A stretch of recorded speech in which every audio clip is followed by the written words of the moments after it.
नमस्कार, मैं प्रद्युमन जोशीला नलवा। हरियाणा प्रदेश के आखिरी छोर टोहाना की धरती ने एक ऐसा लाल पैदा किया जिसने इस टोहाना विधानसभा क्षेत्र का नाम हरियाणा प्रदेश में गुंजायमान किया। वो एक युवा जो बहुत ही साधारण परिवार में जिसने जन्म लिया, गांव डांगरा की वो पवित्र धरती जिस पर उसने शख्स ने जन्म लिया और उसके बाद डांगरा से चल करके और वो हरियाणा प्रदेश की राजनीति का सिरमौर बना। जी हां, मैं बात कर रहा हूं सुभाष बराला की। सुभाष बराला जिनका जन्म 5 दिसंबर 1967 को श्री रामनाथ जी के घर गांव डांगरा टोहाना फतेहाबाद जिले में हुआ, जो पहले हिसार का पार्ट रहा, उसके बाद अब फतेहाबाद जिला बन चुका है। और सुभाष बराला ने एक साधारण परिवार में जन्म लेकर के विपरीत परिस्थितियों में भारतीय जनता पार्टी में वो शामिल हुए।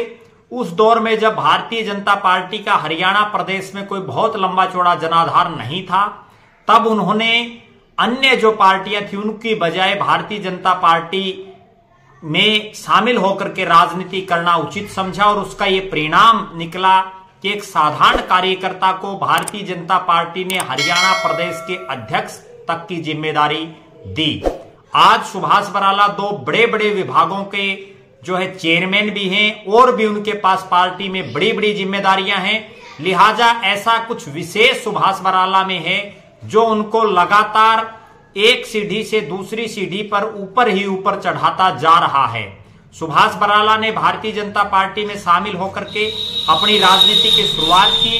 शुरुआती दौर में उनको फतेहाबाद जिला युवा मोर्चा का सचिव बनाया गया और उसके तुरंत बाद युवा मोर्चा के जिला सचिव से उनको सीधा प्रदेश का युवा मोर्चा का अध्यक्ष बनाया गया।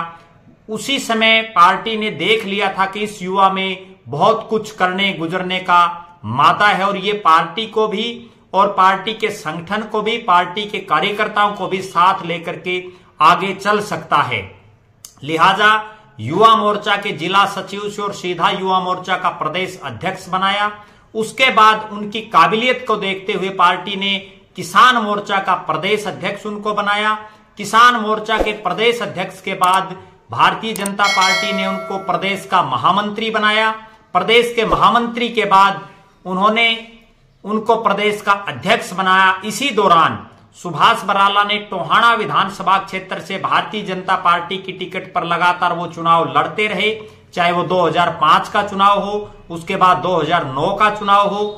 हालांकि जीत उनको मिली 2014 में और 2014 की जो जीत थी वो भी बड़ी एक अचंभे की जीत उनकी ये वो थी कि जो टोहाना विधानसभा क्षेत्र के 3 बड़े नेता हैं, चाहे वो सरदार निशान सिंह हो जो वर्तमान में जेजेपी के प्रदेश के अध्यक्ष हैं, चाहे वो देवेंद्र सिंह बबली हो जो वर्तमान में विधायक हैं और मनोहर कैबिनेट में पंचायत और विकास मंत्री हैं, और चाहे चौधरी परमवीर सिंह, सरदार परमवीर सिंह हो जो पूर्व में मंत्री रहे हैं, कई बार के विधायक हैं, तीनों को सुभाष बराला ने चुनाव हराया। ये एक बहुत बड़ी बात है जिसमें उन्होंने इन तीनों नेताओं को 2014 में चुनाव हराया। उसके बाद चुनाव हराते ही भारतीय जनता पार्टी ने उनकी काबिलियत को देखते हुए उन्हें प्रदेश का अध्यक्ष बनाया। उनके प्रदेश अध्यक्ष के कार्यकाल में भारतीय जनता पार्टी ने दोबारा से हरियाणा प्रदेश में सरकार बनाई। हालांकि उसके बाद इस जो 2019 का विधानसभा चुनाव था उसमें वो चुनाव हार गए, लेकिन चुनाव हारने के बाद मुख्यमंत्री मनोहर लाल खट्टर के अति विश्वसनीय होने के नाते और केंद्र में भी जो भारतीय जनता पार्टी के बड़े नेता हैं उनके साथ अपनी एक खासी पैठ बना चुके सुभाष बराला को भारतीय जनता पार्टी ने फ्री नहीं छोड़ा, बल्कि उन्हें पहले जो एक बहुत बड़ा उपक्रम ब्यूरो हरियाणा सार्वजनिक उपक्रम ब्यूरो का उनको चेयरमैन बनाया। उसके बाद एक पद पर चेयरमैन रहने के बाद उनको एक और चेयरमैन बनाया और वो बनाया हरियाणा किसान कल्याण प्राधिकरण का। 2 बड़े बड़े विभागों का उनको चेयरमैन बनाया गया। इसके बाद भी भारतीय जनता पार्टी उनकी उपयोगिता को देखते हुए लगातार चेयरमैन होते हुए भी उनको और भी जिम्मेदारियां देती रही है। अब जब भारतीय जनता पार्टी ने नायब सिंह सैनी को प्रदेश अध्यक्ष बना दिया तो एक ऐसी चर्चाएं चल रही हैं कि सुभाष बराला को राज्यसभा में हरियाणा से भेजा जा सकता है।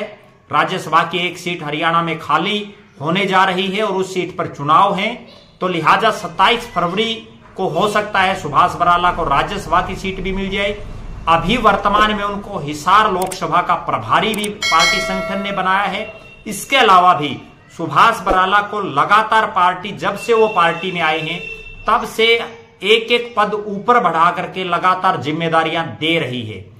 इसके पीछे एक बहुत बड़ी बात यह है कि सुभाष बराला दिन रात पार्टी के लिए काम करते रहते हैं, मृदुभाषी हैं और सभी का मान और सम्मान करने वाले हैं। निश्चित रूप से बहुत ही कम उम्र में उन्होंने इन तमाम पदों को पा करके और भारतीय जनता पार्टी ने उनको ये पद दे करके उनकी काबिलियत को दर्शाया है कि उनमें ये काबिलियत है।